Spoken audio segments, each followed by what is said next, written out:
ব্রজভূমিতে থাকার জন্য ভক্ত অপরাধ খণ্ডনের জন্য প্রার্থনা করলেন। শুধু ভক্তবৃন্দ, ব্রহ্মা মহল লীলা পর্যন্ত এখানে আজকের পাঠ। আগামীকাল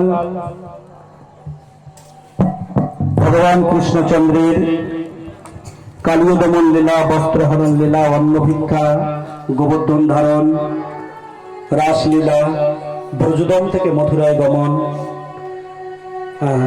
কালকে ব্রজের বাইরে চলে যাবেন, আমরা আস্বাদন করব।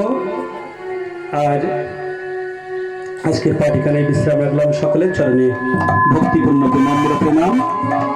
জয় নিতাই।